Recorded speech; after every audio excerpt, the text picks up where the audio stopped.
নমস্কার ছাত্রছাত্রীরা, চলে এলাম আজকে তোমাদের সামনে আরও একটা নতুন অংশ নিয়ে। আমাদের ক্লাস 10-এর জীবন বিজ্ঞানের আরেকটি নতুন পাঠ, পঞ্চম অধ্যায়, যেখানে আমরা পড়ব জীববৈচিত্র্য বা বায়োডাইভার্সিটি সম্পর্কে। জীববৈচিত্র্য বা বায়োডাইভার্সিটি কী, সেটা আমাদের পরিবেশের উপর কীভাবে ইম্প্যাক্ট ফেলছে, সেই বিষয়গুলো নিয়ে আমরা আলোচনা করব। আমরা একদম আমাদের লাইফ সায়েন্স বইয়ের দোরগোড়ায় একদম দোরগোড়ায় চলে এসেছি, যেখানে আমরা আর একটুখানি কভার করলেই আমাদের কিন্তু লাইফ সায়েন্স বই শেষ হয়ে যাবে। আর যেরকম তোমাদের বলেছিলাম টেস্টের আগেই কিন্তু শেষ হয়ে যাবে। বেশিরভাগ স্কুলেই আমরা জানি 18 তারিখ, 20 তারিখ, 21 তারিখ, অনেক স্কুলে 29 তারিখ, 28 তারিখ এরকম সময় থেকে পরীক্ষা শুরু। তো আশা করছি যে অংশগুলো হয়ে গেছে সেই অংশগুলো তোমরা ভালো করে রিভিশন দিচ্ছ। আর রিভিশন দেওয়ার জন্য কিন্তু অবশ্যই আমাদের চ্যানেলের প্লেলিস্টটা চেক করো। প্লেলিস্টে গিয়ে দেখতে পাবে যে লাইফ সায়েন্স বইয়ের সমস্ত চ্যাপ্টার, প্রত্যেকটা অধ্যায় একদম ডেসক্রিপটিভ বা রচনাভিত্তিকভাবে বোঝানো আছে, এবং আশা করি তোমাদের ভালো লাগবে এবং তোমাদের পড়াশোনায় অনেকটা সাহায্য হবে।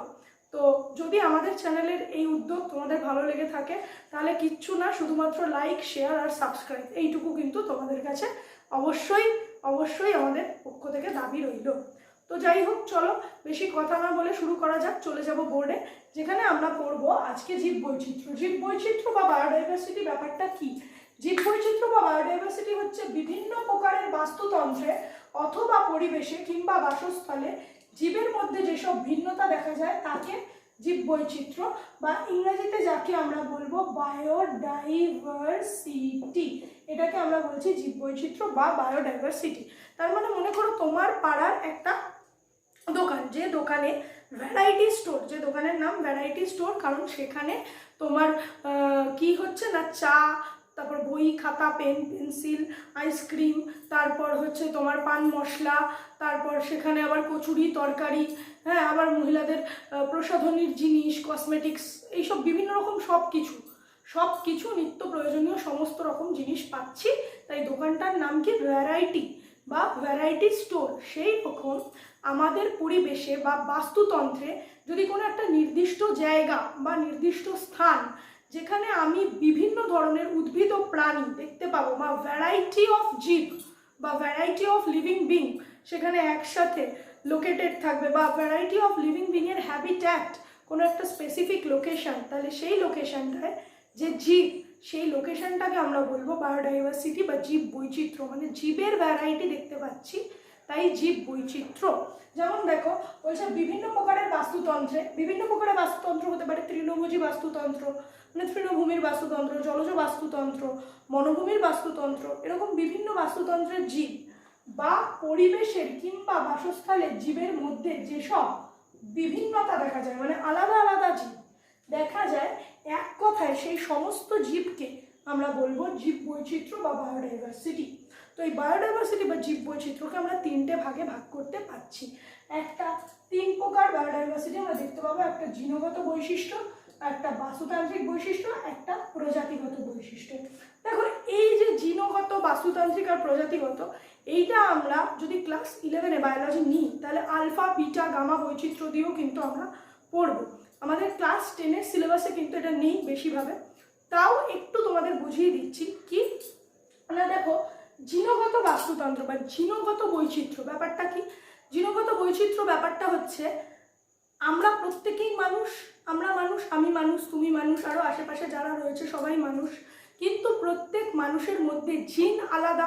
আমরা 3rd চ্যাপ্টারে পড়েছি যে আমরা জিনগতভাবে বা বংশগত বৈশিষ্ট্য কার থেকে পাই, আমাদের ফ্যামিলি থেকে, মানে আমাদের মা বাবা, প্যারেন্টাল বা মেটারনাল জেনারেশন থেকে, মানে পিছনের যারা আছে তাদের থেকে আমরা কি করছি না, আমরা জিনটা আমরা উত্তরাধিকার সূত্রে পাচ্ছি। তাহলে এই জিন বিভিন্ন মানুষের মধ্যে বিভিন্ন, তাহলে জিনের এই যে ভিন্নতা বা জিনের এই যে পার্থক্য, এটাকে আমরা কি বলছি, জিনগত বৈচিত্র্য। আচ্ছা, প্রজাতিগত বৈচিত্র্য, প্রজাতি আলাদা। যেমন দেখো আমরা বলতে পারবো, ধরো গরুর মধ্যে আমরা দেখতে পাবো গরু একটা স্পেসিফিক প্রজাতি বা একটা স্পেসিফিক গণ, গরু বস ইন্ডিসাস, ঠিক আছে, বা বস ইন্ডিকাস, ঠিক আছে, ওয়াসুকি ইন্ডিকাস, সাপ একটা প্রজাতি।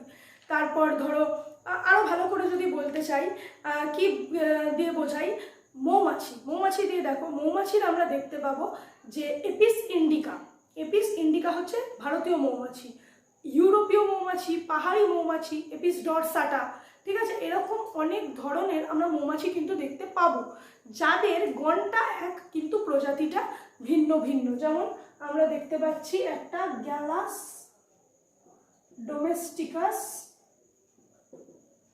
আবার গ্যালাস প্ল্যাটিরিঙ্কুস, ঠিক আছে, এরকম দেখতে পাচ্ছি। তাহলে গ্যালাক্স কিন্তু দুটোই মুরগির প্রজাতি, কিন্তু একটা ডোমেস্টিকাস, একটা প্ল্যাটিরিঙ্কুস, আবার একটা দেখতে পাবো গ্যালাস গ্যালাস। তাহলে মুরগি পুরোটাই একটা গণ, কিন্তু প্রজাতিগুলো আলাদা। তাহলে এই প্রজাতির মধ্যে ভ্যারিয়েশন বা বৈচিত্র্যকে আমরা বলছি প্রজাতিগত বৈচিত্র্য। আরেকটা হচ্ছে বাস্তুতান্ত্রিক বৈচিত্র্য। বাস্তুতান্ত্রিক বৈচিত্র্য যেমন দেখো কি, তৃণভূমির বাস্তুতন্ত্র যদি দেখি সেখানে আমরা কি দেখতে পাবো না, ঘাস, ঘাস ফড়িং, সাপ, ব্যাঙ, ঘাস, ঘাস ফড়িং, তোমার ব্যাঙ, সাপ, তারপর হচ্ছে তোমার ময়ূর বা বাজ পাখি, এরকম একটা দেখতে পাবো। তাহলে সেইখানের প্রাণীরা আলাদা। আবার যদি বনভূমির বাস্তুতন্ত্র দেখি সেখানে দেখতে পাবো ঘাস, খরগোশ, বাঘ, ঠিক আছে। তাহলে বিভিন্ন বাস্তুতন্ত্র বিভিন্ন বিভিন্ন বৈচিত্র্য দেখতে পাচ্ছি, যেটা হচ্ছে বাস্তুতান্ত্রিক বৈচিত্র্য, ঠিক আছে। এইগুলো হচ্ছে জীব বৈচিত্র্যের তিনটি ভাগ, এটা মনে রাখো। এবার আমরা দেখবো, দেখো জীব বৈচিত্র্যের গুরুত্ব। জীব বৈচিত্র্য গুরুত্ব কি? খাদ্য উৎপাদনে জীব বৈচিত্র্য প্রয়োজন, ড্রাগ ও ওষুধ প্রস্তুতিতে, জলবায়ু নিয়ন্ত্রণে, তারপর কি বলে বাস্তুতন্ত্রের ভারসাম্য রক্ষায়, অর্থনৈতিক গুরুত্ব আছে। এছাড়াও শিল্প ও সাহিত্যেও কিন্তু বাস্তুতন্ত্র মানে জীব বৈচিত্র্য ততটাই গুরুত্বপূর্ণ। কীরকমভাবে গুরুত্বপূর্ণ একটু যদি ভালো করে আমরা বুঝি, তাহলে প্রথমে দেখো খাদ্য উৎপাদনে। খাদ্য উৎপাদনের জন্য আমরা নিজেরা তো পারি না, আমরা উদ্ভিদের উপর ডিপেন্ডেন্ট। আমরা উদ্ভিদের উপর ডিপেন্ডেন্ট খাদ্যের জন্য। আমরা প্রাণীরা নিজের খাদ্য নিজে তৈরি করতে পারি না, কারণ আমরা হচ্ছি হেটেরোট্রপস আর ওরা অটোট্রপস, স্বভোজী, তাই তো। তাহলে ওরা খাদ্য উৎপাদন করছে, সেই জন্য ওরা তো জীব, আমরা জীবের উপর ডিপেন্ড করছি, তার জন্য জীব বৈচিত্র্য গুরুত্বপূর্ণ। এবার দেখো জলবায়ু নিয়ন্ত্রণে, শিল্প সাহিত্যে। শিল্প সাহিত্যে কীরকমভাবে দেখো, বা আমাদের বিনোদনের জন্যও কিন্তু জীব বৈচিত্র্য একই রকমভাবে গুরুত্বপূর্ণ। কারণ দেখো আজকে আমরা সারা বছর কাজ করছি, যে যে ফিল্ডেই রয়েছে সে সেই ফিল্ডে কাজ করছে, পরিশ্রম করছে, টাকা উপার্জন করছে, বা বিভিন্ন রকমভাবে কাজ করছে। আমরা ফ্রাস্ট্রেটেড থাকছি, স্ট্রেসফুল থাকছি। এই স্ট্রেস রিলিজ করার জন্য আমরা কি করছি না, বছরে একটা ছোট ন্যাপ নেওয়ার জন্য আমরা কোথাও ঘুরতে যাচ্ছি।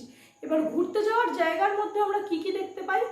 সমুদ্র প্রথমেই, দ্বিতীয় পাহাড়, সমুদ্র, পাহাড়, জঙ্গল, মরুভূমি, তাই তো। তাহলে প্রত্যেকটা কি এক একটা প্রাকৃতিক বৈচিত্র্য। বনভূমি এক ধরনের আলাদা জীব বৈচিত্র্য, সমুদ্র আলাদা জীব বৈচিত্র্য, পাহাড়ের জীব বৈচিত্র্য আলাদা, আবার মরুভূমির জীব বৈচিত্র্য আলাদা। তাহলে আমরা নিজেদের বিনোদনের জন্য, সাহিত্য চর্চার জন্য, শিল্প গঠনের জন্য, সেক্ষেত্রেও কিন্তু আমরা জীব বৈচিত্র্যের উপর ডিপেন্ড করছি, ঠিক আছে। আচ্ছা, মানে নেচার লাভ যেটা। এবার দেখো বাস্তুতন্ত্রের ভারসাম্য রক্ষায়।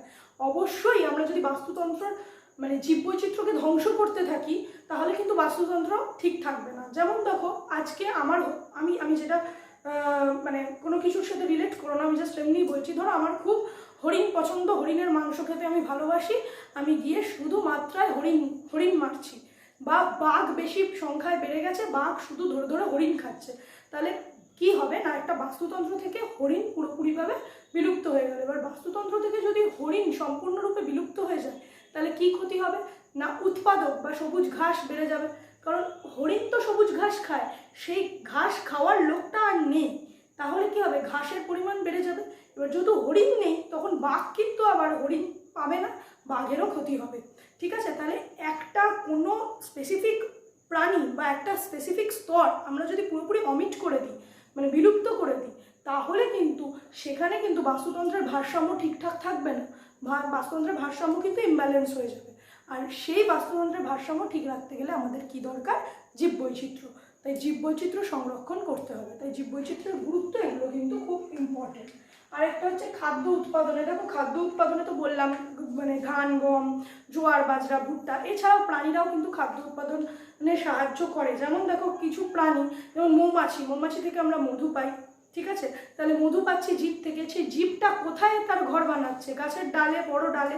তাহলে সেখান থেকে আমরা মৌচাক বানিয়ে আসছে বলেই তো মধুটা পাচ্ছি। তো এটা একটা জীব বৈচিত্র্য, খাদ্য উৎপাদনের গুরুত্বপূর্ণ অংশ। তাহলে খাদ্য উৎপাদনে, ড্রাগ ও ওষুধ প্রস্তুতিতে দেখো কিরমভাবে ড্রাগ এবং ওষুধ এগুলো কিন্তু আমরা বিভিন্ন, যেমন ধরো সিকিম তারপর হচ্ছে তোমার হিমালয়ান মাউন্টেন, সেইখান থেকে কিন্তু আমরা কি করছি, বিভিন্ন ওষুধ কালেক্ট করছি, মানে ভেষজ উদ্ভিদ যেগুলো থেকে ড্রাগ এবং ওষুধ তৈরি হচ্ছে। তাহলে এক্ষেত্রেও আমরা জীববৈচিত্র্যের উপর নির্ভরশীল। আচ্ছা, এবার আমরা দেখব জীববৈচিত্র্য হটস্পট বা বায়োডাইভার্সিটি হটস্পট। বায়োডাইভার্সিটি হটস্পট কি? পৃথিবীর যে সমস্ত অঞ্চলে অত্যাধিক সংখ্যায় উদ্ভিদ ও প্রাণী, বিশেষ করে আঞ্চলিক প্রজাতি বাস করে, যাদের অস্তিত্ব বর্তমানে বিপন্ন হতে চলেছে বা বিপন্নের দোরগোড়ায় বা বিপন্ন, এইরকম অঞ্চলকে আমরা বলবো হটস্পট। কয়েকটা হটস্পটের নাম: ইন্দো-বর্মা, সুন্দাল্যান্ড, পূর্বঘাট, পশ্চিমঘাট হিমালয়,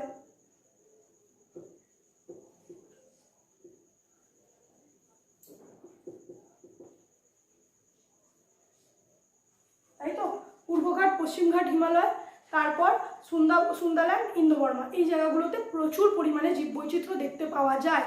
এইখানটার জায়গাগুলোয় প্রচুর উদ্ভিদ, বিভিন্ন ভ্যারাইটির প্রাণী দেখতে পাবো। তাই এই জায়গাগুলোকে আমরা বলছি বায়োডাইভার্সিটি হটস্পট। এবার এই বায়োডাইভার্সিটি হটস্পট কি? স্পেসিফিক একটা জায়গা যে অঞ্চলে প্রচুর জীববৈচিত্র্য বর্তমান, সেই অঞ্চলটাকে আমরা বলছি হটস্পট। যেমন দেখো অনেক জায়গায় ওয়াইফাই কানেকশান থাকে, ওয়াইফাই কানেকশানের জন্য আমরা হটস্পট ব্যবহার করি। সেই রকম যে অঞ্চলে প্রচুর জীব একসাথে বসবাস করে, উদ্ভিদ প্রাণী মিলে, সেই অঞ্চলটাকে আমরা বলছি হটস্পট, বায়োডাইভার্সিটি হটস্পট। তার মধ্যেই 4টে অঞ্চল পড়বে। আচ্ছা, বায়োডাইভার্সিটি হটস্পটের একটা শর্ত মনে রাখবে যে 1500টারই বেশি এন্ডেমিক প্রজাতি থাকতে হবে। এন্ডেমিক প্রজাতির উদ্ভিদ। এন্ডেমিক প্রজাতি কাকে বলে? এন্ডেমিক প্রজাতি এখান থেকে পড়বে। আরেকটা জিনিস পড়বে, কিস্টোন প্রজাতি কি? কিস্টোন প্রজাতি, কিস্টোন প্রজাতি হলো যেমন সুন্দরবন অঞ্চলে বাঘ, রয়্যাল বেঙ্গল টাইগার। সুন্দরবন এই নামটা যখনই আসবে আমাদের সামনে কি আসবে? Royal Bengal tiger. তাহলে রয়্যাল বেঙ্গল টাইগারের জন্য সুন্দরবন পরিচিত, তাই সুন্দরবনের কিস্টোন প্রজাতি হচ্ছে রয়্যাল বেঙ্গল টাইগার। যেমন কলকাতা বললেই আমাদের মনে আসবে কি? রসগোল্লা, হাওড়া ব্রিজ, তাহলে এগুলো কলকাতার এক একটা আইকন। সেই রকম সুন্দরবন মানেই আসবে হচ্ছে রয়্যাল বেঙ্গল টাইগার, এই জন্য রয়্যাল বেঙ্গল টাইগার সুন্দরবনের কিস্টোন প্রজাতি। আর এন্ডেমিক প্রজাতি মানে যে প্রজাতি শুধুমাত্র সেই এলাকাতেই হয়, মানে স্থানীয় কোনো উদ্ভিদ বা প্রাণী শুধুমাত্র সেই এলাকাতেই হচ্ছে, তাদেরকে আমরা বলছি কি? এন্ডেমিক প্রজাতি।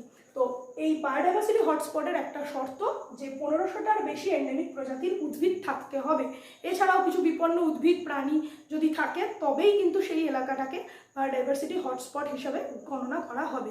তোমরা কিন্তু বইতে দেখবে 4টে মতো শর্ত আছে, 4টে শর্তই পড়ার চেষ্টা করো অবশ্যই। ঠিক আছে, তাহলে আজকে আমরা বায়োডাইভার্সিটি হটস্পট এবং জীববৈচিত্র্যের গুরুত্বগুলো পড়ে নিলাম। নেক্সট ক্লাসে আমরা কি করব? জীববৈচিত্র্য ধ্বংসের কারণ এবং কি করে জীববৈচিত্র্যকে আমরা সংরক্ষণ করব বা প্রিজার্ভ করব, সেই বিষয়গুলো নিয়ে পড়ব বা আলোচনা করব। ঠিক আছে, আজকের জন্য আপাতত এইটুকুই। তোমরা ভালো থেকো এবং চ্যানেলটিকে লাইক, শেয়ার আর সাবস্ক্রাইব করো। Thank you.